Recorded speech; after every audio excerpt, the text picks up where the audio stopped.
ku mulai kalam dengan basmalah, seiring selawat kepada Nabi. Lupakah kita pesan hang tuah, tak akan hilang Melayu di bumi. Adat kami adat Tamiang, cabang dari rumpun Melayu.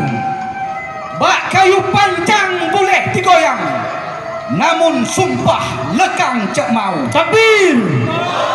Siapa kita?